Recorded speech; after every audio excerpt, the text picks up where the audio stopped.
tal, amigos? Un saludo cordial para todos ustedes. Bienvenidos a esta edición de su programa Economía para Todos. Soy Jaime Albarracín.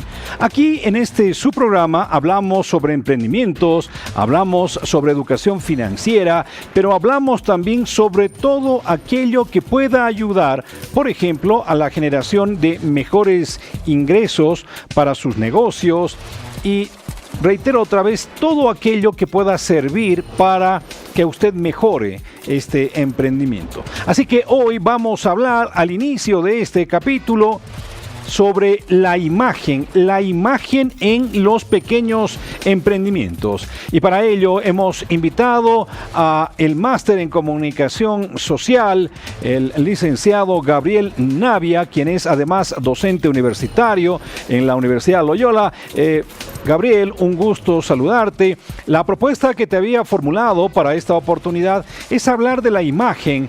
Uno en la calle se puede encontrar, o en internet, por ejemplo, donde está fluyendo mucho el comercio, ofertas sobre hamburguesas, la elaboración, por ejemplo, de masitas, tortas, queques, en fin, y ya la gente le está incluyendo su imagen, lo que en comunicación llamamos también el logo, ¿no es cierto? Entonces, ¿cómo podemos ayudarle a esa gente para que entienda cómo debe diseñar, construir o a qué debe apelar para que sea un éxito total esto que ya es imagen? Un gusto, Gabriel. Hola Jaime, muchas gracias por poder compartir un poco de nuestros conocimientos. Lo principal que hay que hacer es una investigación del mercado con los recursos que se tengan o análisis de los públicos. La presencia de tantas propuestas gastronómicas en las redes sociales ayudan a hacer esta investigación prácticamente a costo cero. Para que nosotros como empresarios gastronómicos podamos diferenciarnos en esa multitud de propuestas iconográficas, pero también de servicio, tenemos que identificar cuál es nuestra propuesta de valor. En el sector gastronómico hay varias opciones. Uno es poderle dar, por ejemplo, una identidad, una personalidad a la marca. Hay, por ejemplo, una hamburguesería que tiene un motivo sobre Star Wars y todos sus personajes. Pero también hay en nuestro medio criollo el valor, por ejemplo, de las recetas, del chef, de la propuesta de fusión. Entonces, una vez que nosotros identifiquemos ese valor, esa propuesta diferenciadora que vamos a poder incluir en todo este abanico de propuestas, recién tenemos que pensar en el nombre, siempre de acuerdo a nuestro rubro. Eso es lo primero, Jaime. No sé si tienes otras preguntas, porque también hay otros elementos que podríamos abordar. Vamos a irlos desglosando poco a poco, pero quisiera hacer algunas puntualizaciones en función a esta primera respuesta que nos has brindado. Identidad, es decir, al producto mismo en sí, pero no solamente al producto, porque también puede ser servicio, extraerle esas sus características intrínsecas y a partir de eso generar una marca, algo que sea muy personal y, como tú bien dices, generar el logo. Entonces, ¿cuáles serían esas claves para extraer con propiedad de nuestro producto, servicio, objeto, si uno quiere, toda esa versatilidad de identidad? Sí, bueno, hemos hablado de que tenemos que identificar la esencia del negocio. Una vez que hemos identificado la esencia del negocio, tenemos que ser memorables y distintivos. Esas dos propiedades son muy importantes. Ser memorables significa que tengamos que tener nombres cortos y de fácil recordación. Ser distintivos, tenemos que comprender que no podemos ponerle, si vamos a poner, por ejemplo, un restaurante de pollos, ya no vende ponerle pollos y el nombre, pollos y el otro nombre. Hay un ejemplo clásico que es McDonald's. McDonald's es la más importante empresa de comida rápida, de hamburguesas, y es el único que no tiene en su nombre el nombre hamburguesa. Y es por eso que tiene una fácil recordación. Esa fácil recordación tiene que traducirse en el diseño iconográfico. Tiene que ser algo sencillo, pero algo también atractivo, que tenga un valor. Muchas personas en el pasado, cuando ponían, por ejemplo, una venta de sándwiches de chorizo o de cerdo, pintaban un cerdito. Cuando hasta ahora lo hacen y no es correcto, cuando ponen una empresa de venta de pollos, ponen un pollito. Así no va a haber elementos diferenciadores. Tenemos que trascender eso con un poquito de creatividad y asesoramiento.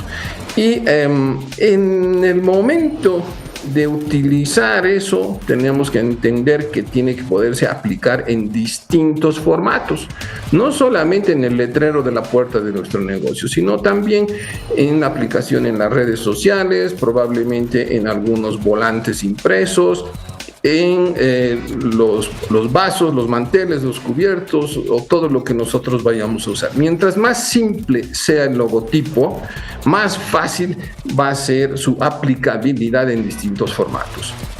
Bueno, en comunicación social nosotros llamamos la interacción simbólica, ¿no es cierto? Es decir, extraerle precisamente a ese objeto su real significado. Ahora bien, dentro de esa interacción simbólica, debo ser extremadamente creativo, muy abstracto, debo basarme en componentes nacionales, si tú quieres, o apelar, como nos ofrece también el mundo de las redes sociales, a imágenes, iconografía que viene del exterior. Sí, bien que dices esto, porque sí, yo he estado dando conceptos marqueteros, pero los conceptos de comunicación corporativa también son importantes porque a veces se entienden mejor. Y lo que tú decías es correcto. También hay otro concepto que se llama la traducción simbólica de la identidad, ¿no? Y sí, es así. Por ejemplo, hay más de un negocio que se llama Sándwiches Doña Juanita. ¿Por qué? Porque precisamente el valor de esa empresa es Doña Juanita y su poderosa mano para hacer sándwiches. Pero tenemos que ver que hay un factor importante. Si vamos a ponerle el nombre Sándwiches Doña Juanita, hay que entender que posiblemente vayamos a crecer como negocio. Y probablemente propongamos otros productos. Eso se llama escalabilidad. Cuidado, y eso le pasó, por ejemplo, a Café Copacabana, que después le fue mucho mejor con Pollos Copacabana y tuvo que cambiar de nombre. Más bien que nadie reservó el nombre, en esa época no se hacía. Pero si empezamos con Sándwiches Doña Juanita y resulta que mañana nos va bien con los tacos de Doña Juanita y tal vez no nos ayude mucho teniendo un nombre muy cerrado. Entonces hay que pensar en eso, en la escalabilidad de una posible diversificación o ampliación del negocio, no solamente en cuanto a propuesta de productos, sino también en ubicación geográfica de la distribución de los mismos. Exactamente. Bueno, vamos a avanzar, digamos, en el tema ya de la creación de mi imagen. Ya sé qué identidad le voy a dar a mi producto, a mi servicio. Ahora necesito la imagen. Hay, como tú dices, mucha literatura en internet. Hay videos que nos enseñan, digamos, a desarrollar ciertos tipos de iconografías, ¿no? De imagen. En ese sentido, ¿debo apelar a un experto o voy a hacerlo yo inicialmente en función también a mis recursos económicos? Siempre hay que buscar un experto. En comunicación hay un prejuicio. Parece que todo es sencillo porque lo que podemos ver superficialmente, eso nos permite entender, pero no es sencillo. Hay, por ejemplo, elementos teóricos que tú y yo conocemos, que es la psicología del color. Y la psicología del color no se aplica de manera hegemónica en cualquier parte del mundo. Si ustedes se fijan, por ejemplo, los pollos fritos han empezado a ganarse cierto territorio con los colores rojo y amarillo.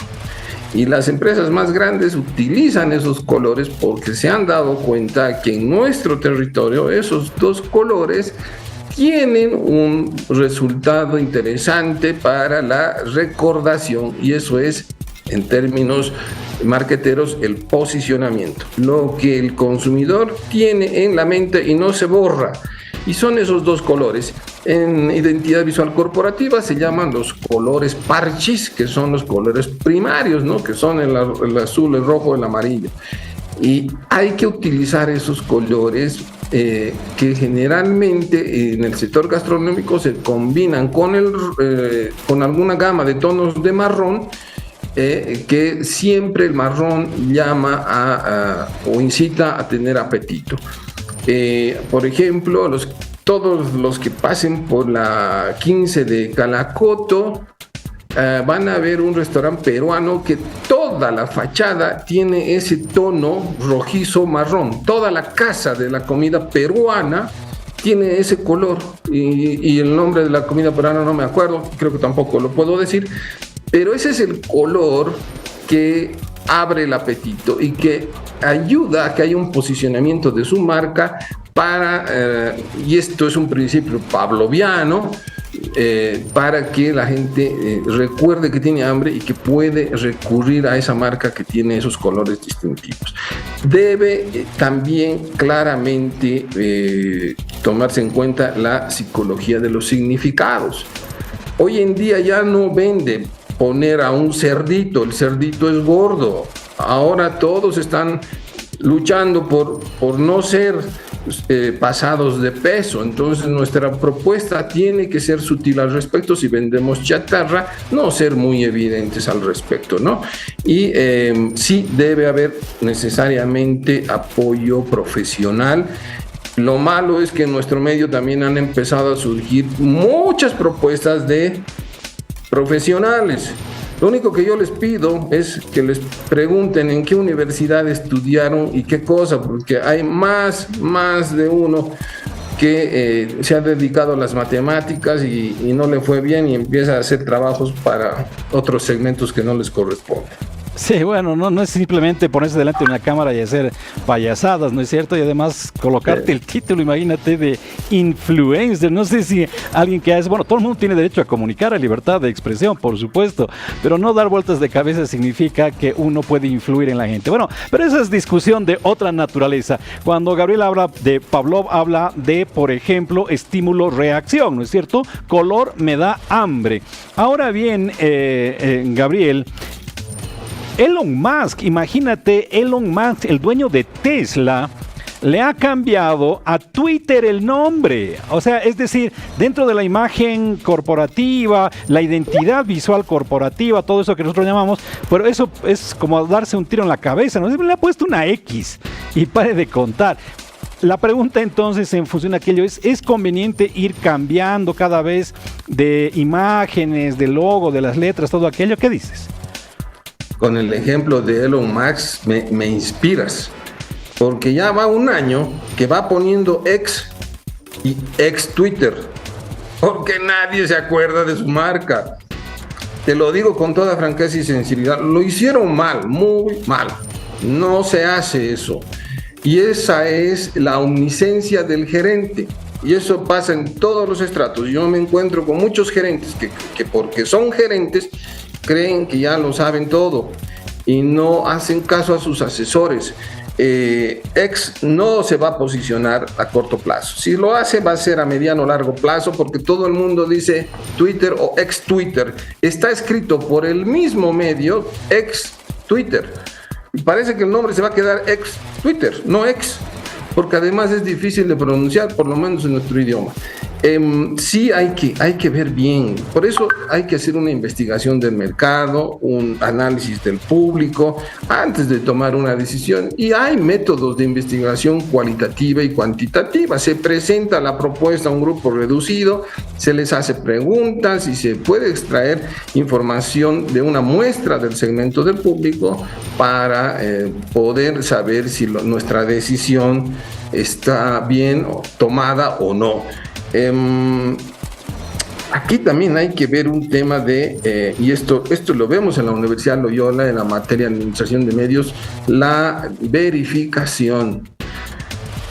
Ya hay tantos nombres que tenemos que ver en la red si otra persona no puso el mismo nombre o uno muy parecido. Para tener el dominio de tu página web, para tener el nombre de tu página de Facebook o de Twitter, pero este tema es importante. Hay que ir al CEPREC y preguntar si ese nombre comercial está registrado, que eso es lo fundamental, porque va a ser tu nombre comercial y con eso vas a facturar. Y recién tienes que tomar la decisión después de hacer este y otros análisis.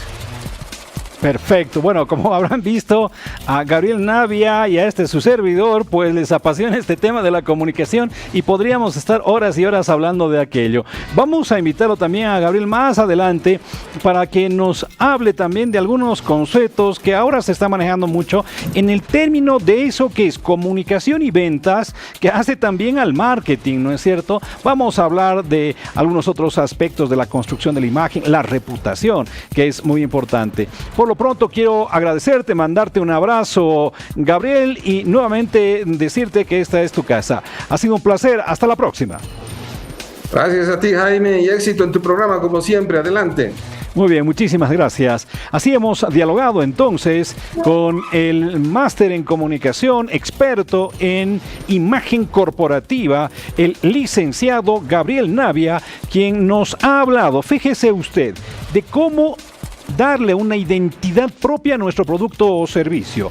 Ha hecho referencia también que es muy importante tomar siempre o tratar de encontrar los servicios de un profesional. Hay diferentes cotizaciones o precios, si usted quiere que pueda tener alguien que les pueda dar, pero les puede ayudar de una manera que parta de acá y se proyecte por años y años y años. Eso es muy importante. Y otro consejo, no vaya a cambiar todo el tiempo la imagen de su producto en las redes, o si usted está vendiendo salchipapa, ¿no es cierto? Todo el rato le está cambiando el color, el nombre, ahí no logra que esta identidad quede plenamente enraizada en nuestro imaginario, en nuestro cerebro. Bueno, son consejos muy importantes entonces. Vamos a continuación, ya para ir cerrando este primer bloque, a una información internacional que tiene que ver con los conflictos bélicos. Conflictos bélicos que, fíjense ustedes, se están produciendo a miles y miles de kilómetros acá de Bolivia, pero que están teniendo repercusión en nuestra economía.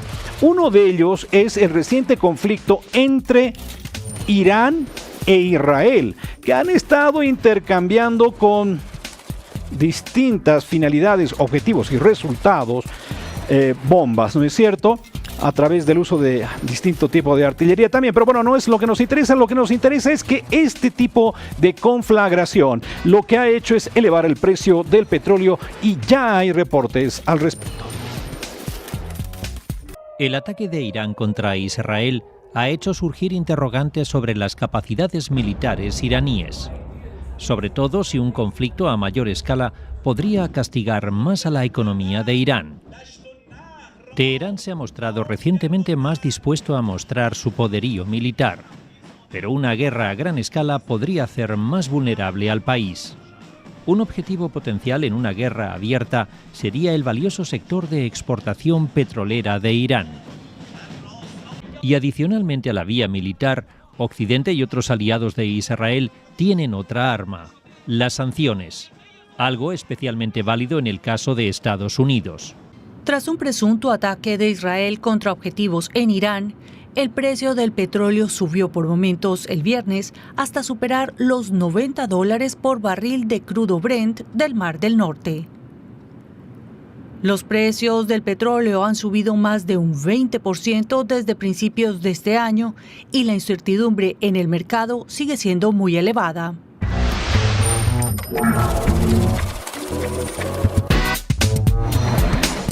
Muchísimas gracias por seguir junto a Economía para Todos. En este bloque vamos a hablar de aquellos temas económicos que han generado mucha expectativa o también han servido como un caudal de información en el transcurso, reitero, de las últimas semanas. Y lo que aconteció precisamente en esta, que se inició el lunes con una información que ha tenido sus consecuencias. Hablamos sobre esta denuncia de presuntos hechos de corrupción en YLB, sí, la empresa que debería estar ya explotando y exportando litio. Se denunció entonces este lunes que hubo ¿por qué no?, desfalco, una pérdida de dinero de aproximadamente 425 millones de bolivianos. Veamos. Esta mañana se han apersonado policías en la casa del hermano Alberto Echazú, y a pesar de su edad y a pesar de que su salud no es completamente sana, se han permitido aprenderlo y traerlo a la fuerza a la fiscalía, a un exministro de más de 70 años que no había sido citado. ¿A alguien pueden hacerle eso en cualquier país del mundo? No lo pueden hacer, es un abuso y denunciamos un abuso con saña, con maldad. Exministro Alberto Echazú, que siempre ha defendido al gobierno de Evo Morales, a nuestro gobierno, y esto es una persecución política. Hace poco han hecho la persecución contra Carlos Romero con una orden de aprehensión. Ahora lo hacen más fuerte, poniendo aquí en la fiscalía a la fuerza a declarar a nuestro hermano Alberto Echazú. No solo denunciamos ante el país, sino a nivel internacional, que no se está respetando la ley, ni las formas, ni el protocolo. Un herido sin siquiera haberlo citado. Vamos a seguir hablando más adelante sobre este tema de YLB, que, reitero, ha tenido unos desenlaces bastante inesperados en esta semana. Pero otro de los temas que ha generado, por supuesto, mucho impacto tiene que ver con el alza salarial. Un alza salarial que no se la esperaban en el volumen porcentaje que se ha dado a los empresarios, ¿no es cierto? El salario mínimo ha subido a 2.500 bolivianos. Pero esto tiene que ver, por ejemplo, no solamente con que usted va a recibir 2.500, tiene otras implicancias, como por ejemplo el subsidio materno que se entrega a las mujeres gestantes, ¿no es cierto? Se les tiene que entregar productos en ese orden también. Bueno, la situación entonces ha generado, primero, esta información en sentido de el alza de los salarios para este año. Estamos muy claros de que lo que necesita el país son inversiones. Tenemos en mente hacer inversiones en el sector minero, continuar las inversiones en varias nuevas plantas industriales. Lo hemos discutido hoy en la mañana. Un salario que tiene dos partes, por supuesto. Por una parte está el salario mínimo nacional y por otra está el salario al haber básico, el incremento al haber básico. Se ha acordado con la Central Obrera Boliviana un incremento al salario mínimo nacional del 5.85%, lo que equivale que en esta gestión 2024 el salario mínimo nacional, a partir del 1 de enero de esta gestión, porque será retroactivo al mes de enero, será de 2.500 bolivianos. Adicionalmente, se ha acordado también el incremento del 3% al haber básico, que con esto cuidamos no solamente las finanzas públicas, sino preservamos también, por supuesto, la generación de empleos en nuestro país y el crecimiento económico y la estabilidad económica que tanto estamos beneficiándonos los bolivianos con todo lo que se viene haciendo en nuestro país. Por lo tanto, con estos incrementos estamos seguros que la economía no solamente que va a mantenerse estable, sino que va a continuar creciendo. Seguimos con este asunto. Por supuesto que esto no ha caído muy bien al sector empresarial, no solamente a gran escala, sino también a pequeña y mediana escala. Bueno, ellos han dicho que van a tener que recortar personal, pero si recortan personal, bajan también su productividad, bajan sus ingresos. Entonces habrá que ver en qué, ¿no es cierto?, círculo van a ingresar para seguir generando ganancias. Pero bueno, el tema está planteado en este sentido y esto es lo que decían los pequeños y medianos empresarios. Fermín Alto da un total rechazo a este incremento unilateral que ha lanzado el gobierno junto con la COP. A las unidades productivas del Alto, si bien estamos en estos momentos en estado crítico por la escasez de dólares, ¿no es cierto?, por los bloqueos que han persistido, digamos, en anteriores meses, realmente nos afecta y para nosotros va a ser insostenible este incremento, ¿no? No vamos a poder sostener, tal vez muchas unidades productivas van a cerrar, otros se van a volver unifamiliares y bueno, y muchos de nosotros, las MIPES, vamos a tener que negociar, renegociar con nuestros trabajadores para ver en qué forma o en qué manera o en qué porcentaje vamos a tener que cancelar de forma retroactiva el incremento que ha lanzado el gobierno. Es insostenible para nosotros este incremento salarial, ya que, miren, si en este momento no hay dólares, la materia prima ha subido, estamos en estado de emergencia. Y los empresarios que tienen ya a los emprendimientos grandes establecidos han pedido ciertas facilidades para pagar el incremento salarial, han pedido, por ejemplo, que no se cancele el retroactivo, ¿no es cierto?, que de aquí para adelante. Bueno, al parecer y según muchos entendidos, esto ya resulta en manotazos de ahogado. En ese sentido, entonces, la COP ha dicho que no va a aceptar algún tipo de recorte ni modificación. Así que es probable que los empresarios vayan a tener que cancelar desde mayo este salario con su incremento. En ese entendido, nosotros como Central Obrera Boliviana no vamos a aceptar tal situación. Aunque ellos digan lo que digan, siempre van a querer justificar lo injustificable. En ese entendido, llamamos que más bien ellos sean parte, digamos, de lo que se está pidiendo como un incremento salarial y sea efectivo hasta fines del mes de mayo. Ningún sector va a aceptar, ¿no? Toda vez de que esto, como reitero una vez más, ya está estipulado en la normativa vigente y por lo tanto lo único que queda es que el Ministerio de Trabajo y Previsión Social tenga que hacer cumplir lo que ya está escrito. Es una mentira absoluta porque aquí se demuestra con documentos y nosotros en cualquier momento estamos prestos a hacerlo. No nos corremos a mostrar nuestras boletas de pago. Miren, nosotros no tenemos ningún miedo. Nuestros salarios son ínfimos, ganamos lo que es necesario. Más bien a los detractores pedimos que ellos sí se bajen los sueldos.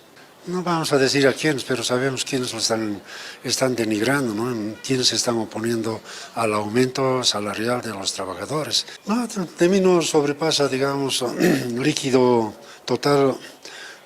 ganable total, más o menos estoy oscilando en unos 7.200.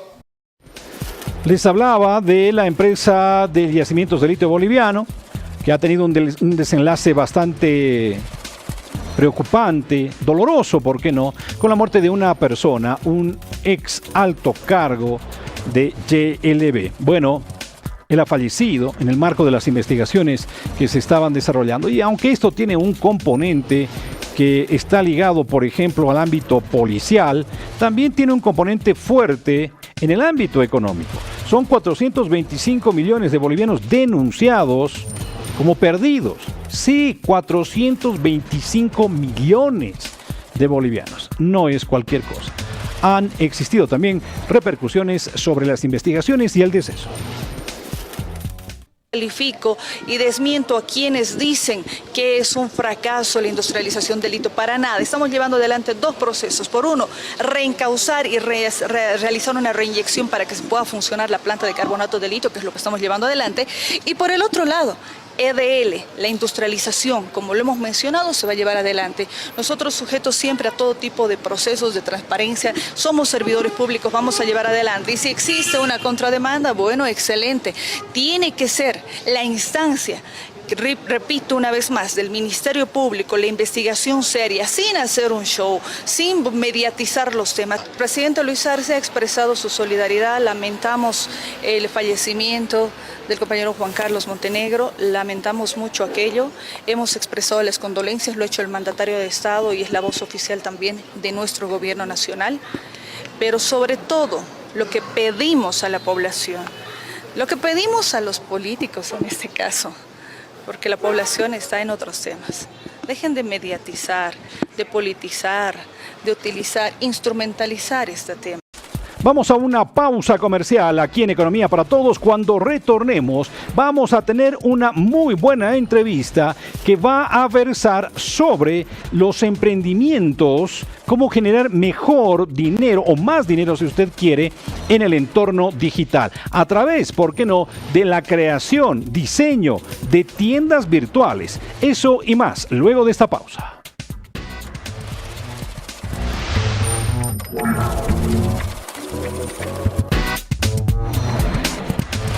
Muchísimas gracias por seguir junto a nosotros. Muchísimas gracias por seguir junto a Economía para Todos. Soy Jaime Albarracín.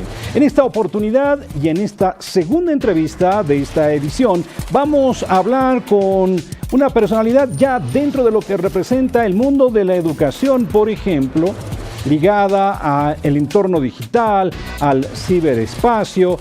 Él también ha trabajado para Google, en fin.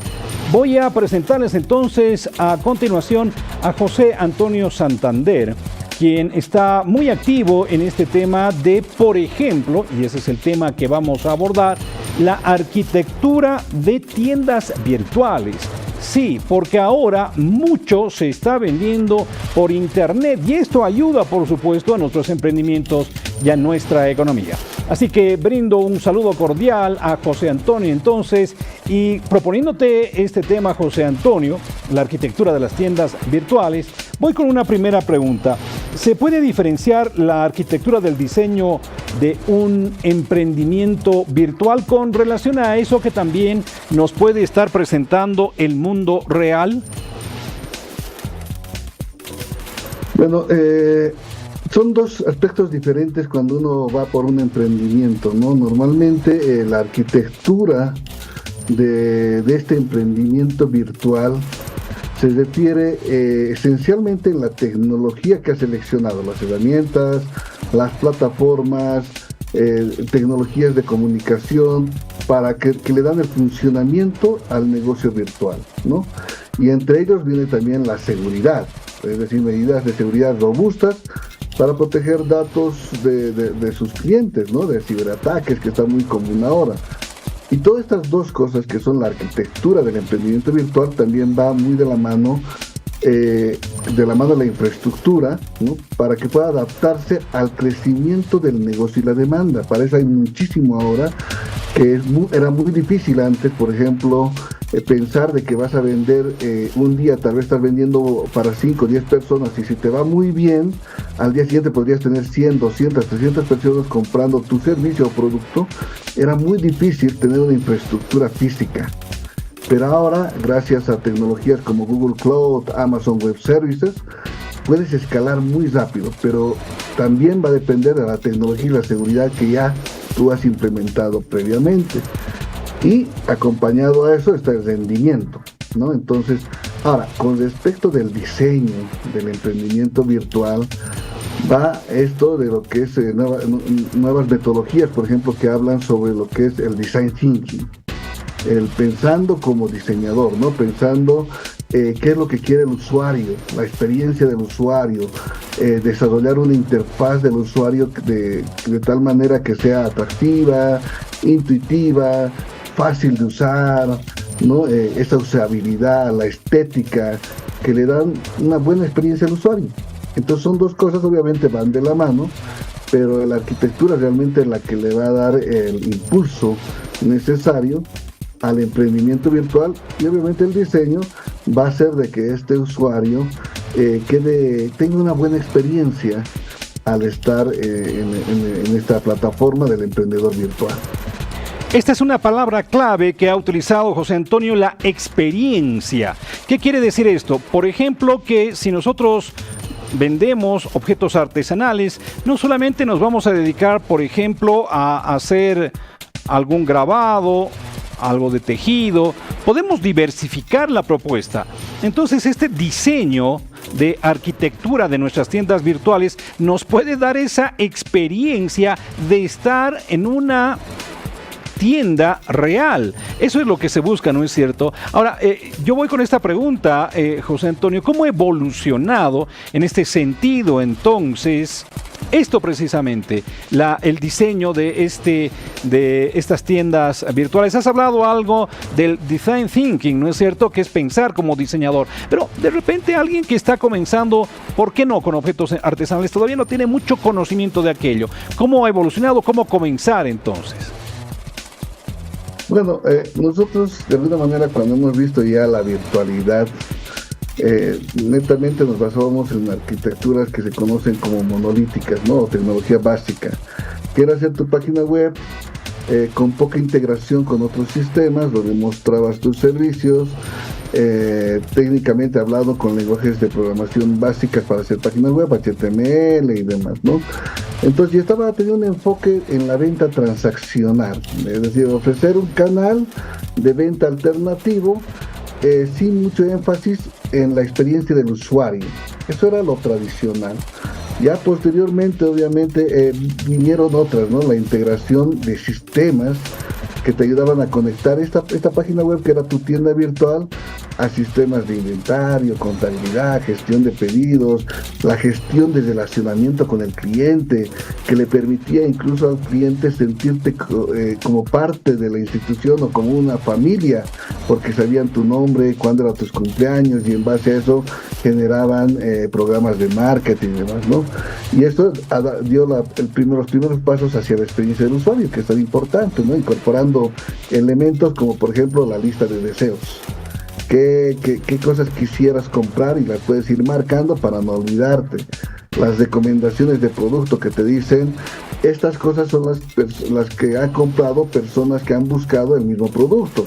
Palabras que ya están muy conocidas por ustedes, ¿no? Es decir, y pon al carrito de compras, ¿no? Como similar estuvieras yendo a un supermercado. Ya después, vino ya esta década de 2000, 2010 y demás, que viene a ser unas arquitecturas orientadas a los servicios, ¿no? También importante la adopción del comercio electrónico móvil, ¿no? Y junto con ello lo que es el momento cero de la verdad, donde ya en realidad las tiendas físicas pasan a segundo plano, porque es ahí donde conocíamos el producto o servicio, y ahora conocemos netamente en estos entornos virtuales, y ahí empezamos a decidir qué comprar y por qué comprarlo, ¿no? Y en estas tiendas virtuales se han adoptado en dispositivos móviles, foros, redes sociales.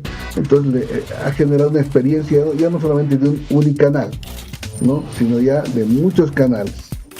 Y también el enfoque de la personalización, ¿no? Porque recomendación de productos basado en tu historial de compras, en tu preferencia como usuario.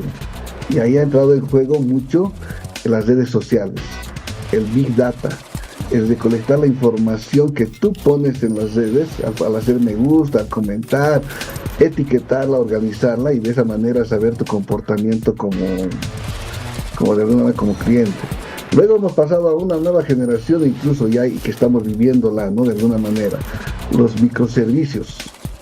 Es decir, que te aumentan la flexibilidad y la escalabilidad, te piden pequeñas cositas a través de aplicaciones, incluso como lo que ahora hace Netflix, YouTube, es decir, la flexibilidad de compra y la escalabilidad, y al mismo tiempo que son varios beneficiarios, no tanto el que vende como el que compra, y ahí ahora la inteligencia artificial con Machine Learning. Sí, definitivamente. Esto de la inteligencia artificial en las ventas, por ejemplo, es para un capítulo aparte, pero esto de la inteligencia artificial, por ejemplo, José, nos podría, digamos, ayudar fíjense ustedes, si yo vendo servicios de transporte escolar, por ejemplo, inclusive ya con una cámara podría ingresar dentro de mi minibús, mostrar los aspectos de seguridad, ver todo aquello, es decir, se le puede dar una experiencia, por ejemplo, en 3 dimensiones, se puede, en el caso del comercio de productos, ofrecer, por ejemplo, una experiencia de textura con estas tiendas virtuales, José. Sí, esa es justamente la parte de entrar a las nuevas generaciones de tipos de sistemas y arquitecturas, ¿no? Y ahí viene la realidad aumentada, la realidad virtual, justamente, en la que ya se ha ido trabajando mucho, ¿no? Muchos conocemos Google Maps, por ejemplo, y podemos darnos cuenta de que cuando estamos navegando por cierto lugar, si hay una tienda ya registrada en Google Maps, te da la opción incluso de poder visitar la tienda con una forma inmersiva, con realidad virtual. Puedes ver cómo está la tienda, cuál es el menú, si es un restaurante poder ver los platos, si es una tienda como dabas el ejemplo de artesanías, incluso poder ver los productos en una forma inmersiva, es decir, como si estuvieras ahí, ¿no? Entonces esa transición realmente es un panorama en el que nos muestra la evolución que ha traído consigo las diferentes transformaciones, tanto del mundo profesional, ¿no? Porque esto es obviamente algo que se ha ido desarrollando de a poco en el mundo profesional, que ha entrado actualmente ya de lleno a las personas normales, a las de calle, al que ahora y en todo momento, porque las compras actualmente las hacen desde el celular. Ya no necesitas llegar a tu casa, prender tu computadora, entrar a la página web, no. Ahora desde el celular, directamente haces tus compras y vives la experiencia de usuario, ¿no? Es decir, además te ofrecen métricas, ¿no es cierto? Es decir, números. Si cuántas personas están ingresando, qué tipo de productos están adquiriendo dentro de esta tu tienda virtual y si tú estás satisfaciendo plenamente la necesidad, ya sea con producto o con servicio. Esto nos debe llamar a mejorar también, ¿no es cierto, José? Claro, es que tú si eres una empresa, eres un emprendedor, sabes que no puedes tomar decisiones si no tienes información que te ayude a tomar decisiones.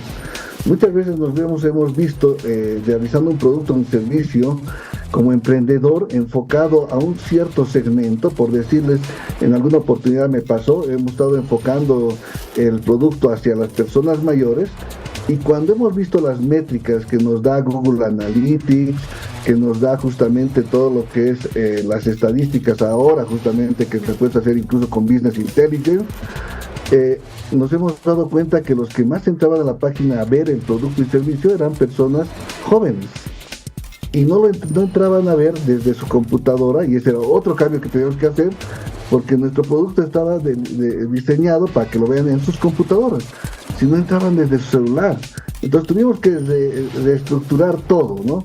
Gracias a que teníamos información para tomar decisiones. Y ahora, con la inteligencia artificial, con las herramientas que te da Google u otras empresas también, como es el marketing platform de Google, que también ustedes pueden obtener estas herramientas de analítica de forma gratuita, ver incluso en qué lugar el cliente se ha quedado en su página, qué página es la que visita más, qué sección de la página es donde realmente pone interés, de tal manera de que tú puedas poner lo necesario en esos lugares para poder monetizar, es decir, hacer efectivo la venta. Tengo 2 minutos para tu respuesta, José, pero no quiero dejar de tocar este tema sobre la inteligencia artificial. ¿La inteligencia artificial tiene todas las respuestas o hay que saber preguntar? Y debemos seguir utilizando nomás nuestra inteligencia. Es que no hay comparación, primero, ¿no? Porque obviamente nuestra inteligencia está ligada a la inteligencia emocional y no solamente a la inteligencia lógica. Pues obviamente, como todo emprendedor sabe, que muchas veces a esos datos fríos, ¿no?, y a la información que tenemos están nuestros pálpitos, ¿no?, incluso la suerte misma. Pero sí es necesario ahora adaptarse a la realidad actual, que es la inteligencia artificial, que sabe que es como tener un experto soplándonos los detalles de información a nuestro oído, que nos ayudan a tomar decisiones. Entonces la tendencia es que todo emprendedor debería tener su inteligencia artificial en la mano para saber cómo está yendo el negocio, qué tipo de segmento es, cuánto es el ingreso de esos segmentos que está al cual está queriendo apuntar, si ese segmento realmente puede comprar el producto o servicio que quiere vender, y toda esa información te la puede dar la inteligencia artificial de una forma sencilla y rápida. Perfecto, amigos. Entonces, como ustedes verán, tenemos capítulo pendiente con José Antonio para hablar exclusivamente de la inteligencia artificial aplicada a, ¿por qué no?, negocios, emprendimientos, educación financiera, educación de otro tipo que nosotros requerimos también para seguir con nuestro proyecto de emprendedores. Por lo pronto, José, te agradezco una vez más por haber aceptado esta invitación y compartir estos tus conocimientos con nuestro público. Muchísimas gracias. Muchísimas gracias a ti y hasta una siguiente oportunidad. Muy bien, muchísimas gracias. Entonces le decimos a José Antonio Santander, experto él en estos temas ligados a todo lo que se refiere el ciberespacio, el entorno digital, ya con aplicaciones, como ustedes han podido apreciar, muy específicas, por ejemplo, a emprender. Ahora, las personas, por ejemplo, traen productos, legalmente hablo, ¿no es cierto?, del exterior y quieren vender. Inclusive hay lo que se define la textura, que es lo visualmente táctil, ¿no es cierto?, que nos puede brindar el entorno digital, esa experiencia. Entonces, son herramientas que hoy por hoy no podemos desaprovechar, tomando en cuenta que la mayoría de las personas en Bolivia están emprendiendo y están emprendiendo en ese espacio digital. Bien, vamos a hablar a continuación en este bloque sobre precisamente aquello que hacíamos referencia, Elon Musk. Fíjese que su empresa estrella, Tesla, no la está pasando nada bien. Tanto así que ya se habla de recortes de presupuestos y recortes de personal. El jefe de Tesla, Elon Musk, anunció que suprimirá 1 de cada 10 puestos de trabajo, es decir, unos 14,000 puestos de trabajo en todo el mundo. Según Elon Musk, la medida es necesaria para que la empresa esté preparada para el futuro. Tesla ha empezado el año con una importante caída de sus ventas. Además, varios de sus modelos han quedado rezagados.